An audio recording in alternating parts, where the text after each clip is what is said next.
Pick Up Girls in a Dungeon is one of the most frustrating shows I've ever had to watch. Not really because of particularly anything that the show... Actually, a lot of what the show did, but also the people around it. I gotta admit, I came into the show with false expectations, which is always not fair to the show, but I did. And now I have to deal with that. And what were my false expectations, you may ask? Before the show came out, there were a lot of things that I watched. It was before I really started watching analysis videos and everything else, so I kind of just believed anything. So there was this guy who supposedly read the light novels, and or knew people who did, and said that How to Pick Up Girls in a Dungeon was going to be a really cool anime. Everyone should be hype, and the main character has white hair, and as we all know, white hair characters are all badasses, right? No, he's so, number one, I was gonna think the main character was gonna be a badass. He wasn't. He was just another main character. Another, fantasy protagonist, which is fine, I guess. I've never been a big lover or hater of main characters much anyway. So, a main character being kind of bland, that's fine. I guess he's another one of those. But the thing is, the name of the show is How to Pick Up Girls in a Dungeon. So I came into this at least thinking... Not how is it okay? No, is it okay to pick up girls in a dungeon? That's the name, right? It is. And if I'm wrong, it has something to do about picking up girls in a dungeon. And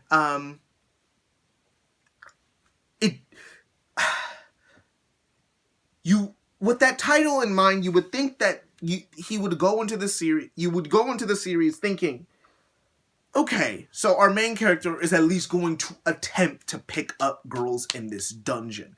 He's actually gonna, specifically in this dungeon. But no. Yes, he has girls around him. He gets that slave somewhere, where the second book would start. He gets, Hestia, Brestia, which I personally don't find anything interesting about her at all. She's another... Not even tsundere, just lovey-dovey type who gets jealous easily. She's another one of those, and she doesn't do anything special for me. The string boob thing, I don't get it. I don't get it. The most interesting one is the slave one, and she's just, barely interesting, and she just has a sad backstory, so that's why you even like her at all. And then there's Ainz, who she's a kudere, but, she's just weird. There's nothing about her that's interesting.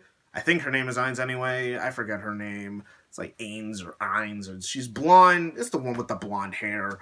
And she's just boring. And but he's in love with her and stuff. And it's I was at least thinking he would pick up girls. He never picks up one girl in that whole dungeon.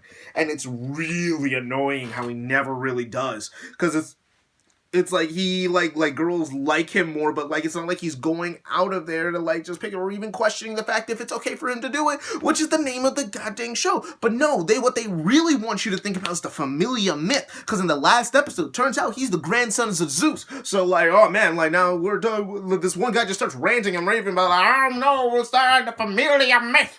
It's, we're gonna start now, the story of our sons and daughters. What the... I don't care, man. And the last episode was disappointing. I mean, the whole show is kind of a whole string of disappointments. I watched this back when it was airing, and I kind of rewatched a bit of it, recently, and I just finished it today. And my problem with it is that it has this constant fluctuation of being kind of good and then sucking and then getting, it's kind of good now, and then going back into the pits.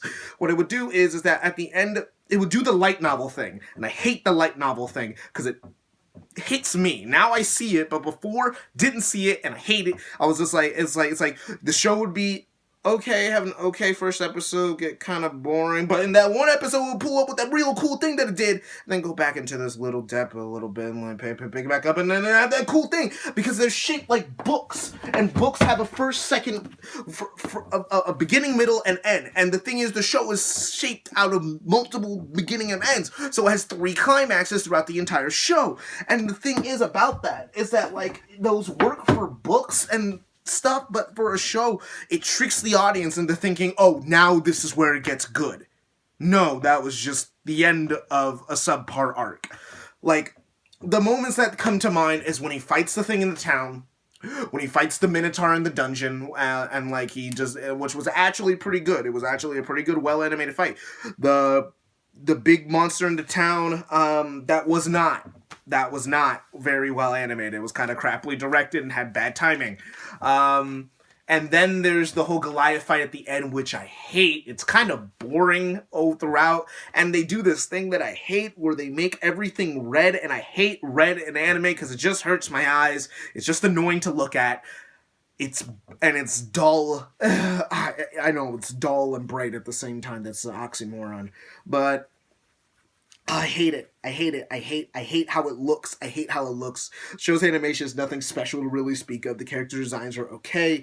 The voice acting and the dub was mediocre. It had a few good voices here and there, but there were some voices that were just eh. And then there's the last episode. The last episode is just annoying because like it's trying to have this dramatic climax to its whole arc. It's like it's the end of the show. You got to hit it out with a bang, and the animation's just pretty okay. I guess it's not nothing horrible. It's nothing bad, but it's nothing that's gonna blow me away. It's not like I'm thinking it's like this. I will remember this forever. They're fighting this giant Goliath monster. I just realized I never gave a plot summary. I'll edit in the plot summary later when I need to.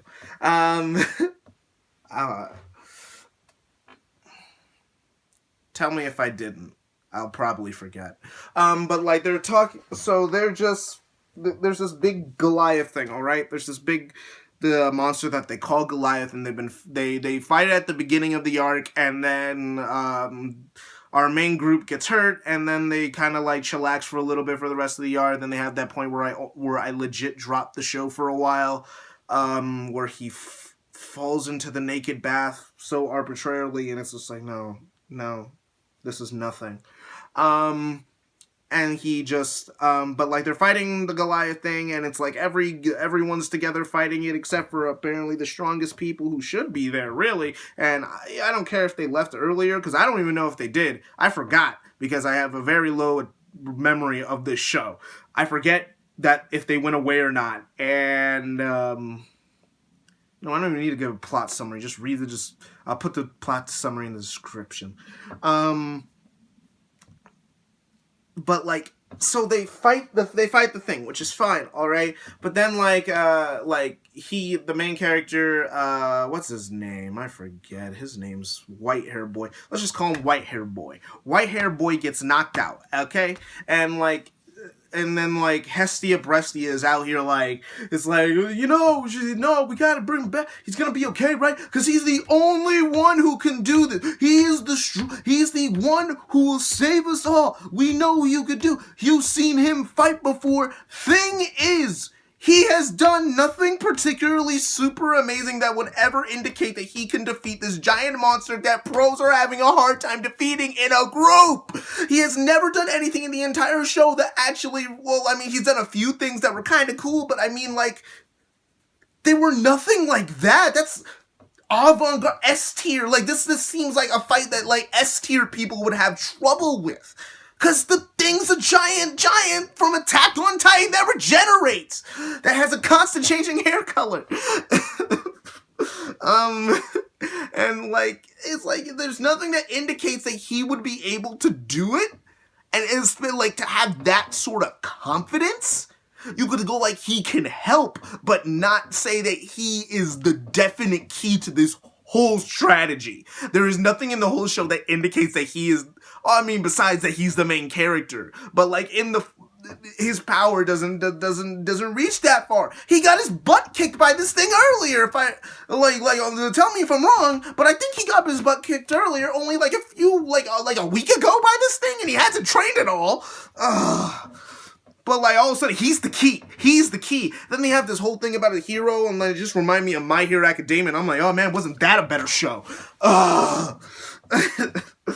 It's like the dialogue that they use is like they're using it like they're in a good show, and it's like, and then they have this whole thing about the hero shot, and I hate that. I hate that it's trying to point out the fact that, yeah, we're a light novel, but we're still cool about it. We're just doing our light novel thing. And it's like, you know how this is a trope. No, don't use your trope and then actually be the trope. Don't act like you're better than the other tropes when you use all the tropes every single episode for the entire show and you do nothing new. The problem with this show is that it thinks it's something new when it's the exact same thing. Yes, the world is kind of interesting and it's something slightly different, having the gods be like a part of the world and stuff, the Greek gods and stuff, which is cool. It's cool. But you do nothing really with it. It's just another fantasy world. You could place this in a world like Rising of the Shield and whatever, because it's just a video game fantasy world and it's boring. It's just so boring. And you think that you're so smart, but you're not. You're not smart. You're the same as everyone else. You know that one kid in class that thinks he's a genius, but he's actually just getting the same grades as everyone else, and actually some lower grades than some other people in the class, but he still thinks he's smarter than everyone. You know that nihilist in the middle of high school who like just really thinks like he's got a hold on life, like he really thinks that he's just above everyone else and no one else knows what's going on. You know, the show is that guy. It thinks it's self-aware, but it's not self-aware enough to know what it really is.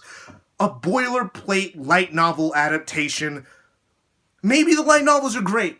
Maybe they are. The show apparently did well. It's getting a season 2 and a movie. Everything's getting a movie now, ever since Your Name. But, man. Maybe season 2 is going to be better. Because, like, I bet there's going to be a lot of people who are just like, no, season 2 is when it's get good, guys. No, season 2. That's the one. That's the one.